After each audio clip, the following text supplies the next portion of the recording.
अमृतवन जंगल में हर सुबह की तरह सूरज की पहली किरणें पेड़ों की पत्तियों पर चमक रही थीं। लेकिन उस दिन जंगल में कुछ अलग सा सन्नाटा था। आमतौर पर सुबह होते ही हर घोंसले से पकते हुए दाने और चावल की खुशबू फैल जाती थी, मगर आज वो महक कहीं भी नहीं थी। एक पुराने बरगद के पेड़ पर मीरा चिड़िया का छोटा सा घोंसला था। उसके दो नन्हे बच्चे चिंकी और टिंकू भूख से परेशान बैठे थे। चिंकी ने कमजोर आवाज में कहा, माँ, हमें बहुत भूख लगी है। क्या आज भी हमें कच्चे जामुन ही खाने पड़ेंगे? तभी टिंकू भी अपनी माँ की तरफ देखते हुए कहता है, माँ, आपने कल रात कहा था कि सुबह तक गैस की गाड़ी आ जाएगी, लेकिन सूरज तो ऊपर आ गया, फिर भी चूल्हा ठंडा है। ये सुनकर मीरा चिड़िया की आंखों में आंसू आ गया। वो नहीं चाहती थी कि उसके बच्चे उसकी मजबूरी देख लें। मेरे प्यारे बच्चों, बस थोड़ा सा इंतजार करो। मैं अभी चंचल तोते की दुकान पर जाकर देखती हूँ। शायद आज शहर से सप्लाई आ गई हो। इतना कहकर मीरा चिड़िया उड़ते हुए जंगल के बाजार पहुंची।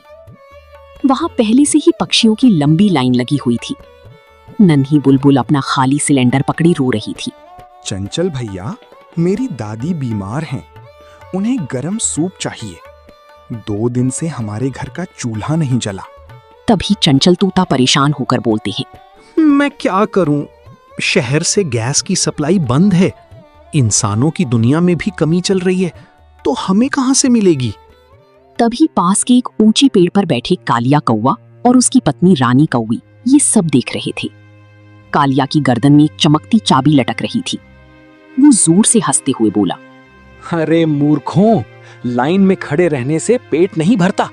अगर तुम्हें गैस चाहिए तो उसकी कीमत चुकानी पड़ेगी। फिर रानी कौवी बोलती है, मीरा, अगर तुम अपनी मोतियों की माला हमें दे दो तो हम तुम्हें 1 हफ्ते की गैस दे सकते हैं। ये सुनकर मीरा हैरान रह गई।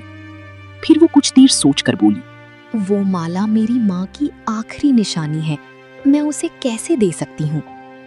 ये सुनकर कालिया कौवा हंसते हुए बोला, तो फिर भूखे रहो।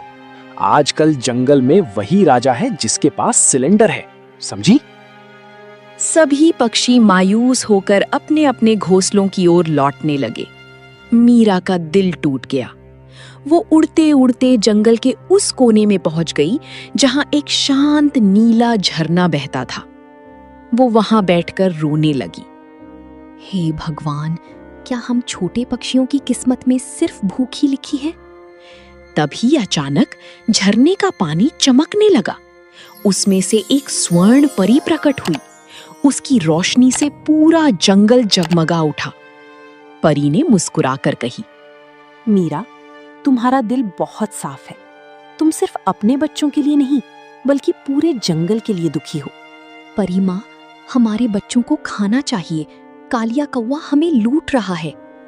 तभी परी ने अपनी हथेली से एक नीले रंग का चमकता बीज निकाला और बोला, इसे अपने आंगन में बो देना। ये एक जादुई ऊर्जा का पौधा है। लेकिन याद रखना, अगर तुम्हारे मन में लालच आया तो ये पौधा सूख जाएगा। बीज लेकर मीरा तुरंत घर पहुंची और बीज को मिट्टी में बो दिया और कुछ ही पल में वहां एक अजीब सा पौधा उगाया। उसकी शाखाओं पर छोटे छोटे लाल और नीले सिलेंडर जैसे फल लटक रहे थे। ये देखकर पूरा जंगल हैरान रह गया। मीरा खुशी से बोली, दोस्तों, ये जादुई वरदान है। यहाँ से हर कोई मुफ्त में सिलेंडर ले सकता है। फिर क्या था, धीरे धीरे पूरे जंगल में चूल्हे जलने लगे। बच्चों की हंसी गूंजने लगी।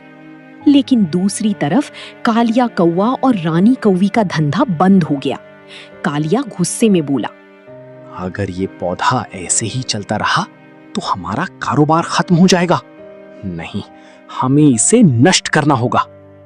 इतना बोलकर कालिया कौवा और रानी कौवा रात के अंधेरे में दोनों चुपके से मीरा के घर पहुंचे।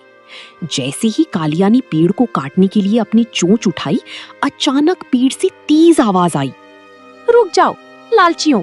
पेड़ से नीली रोशनी निकलने लगी। धुआं फैल गया। कालिया और रानी उस धुएं में फंसकर गिर पड़ी। वे चिल्लाने लगे, हमें माफ कर दो, हमें बचा लो। शोर सुनकर मीरा और बाकी पक्षी बाहर आ गई। चंचल तोता बोला, इन्हें मत छोड़ना, इन्होंने हमें बहुत सताया है। लेकिन मीरा ने कहा, नहीं, अगर मैं बदला लूंगी तो मेरा दिल भी खराब हो जाएगा। तभी उसने पेड़ से प्रार्थना की। धीरे धीरे धुआं छंट गया। कालिया और रानी रोते हुए बोली, मीरा बहन, हमने हमेशा तुम्हारा बुरा चाहा, लेकिन तुमने हमारी जान बचाई। आज से हम भी जरूरतमंद पक्षियों की मदद करेंगे। फिर क्या था, अगले दिन से पूरे अमृतवन जंगल में खुशहाली फैल गई। अब वहां ना कोई अमीर था और ना कोई गरीब। हर घर में चूल्हा जलता था और हर दिल में दया बसती थी। तो दोस्तों, ऐसे ही लेटेस्ट कहानियां देखने के लिए हमें सब्सक्राइब जरूर करें। धन्यवाद।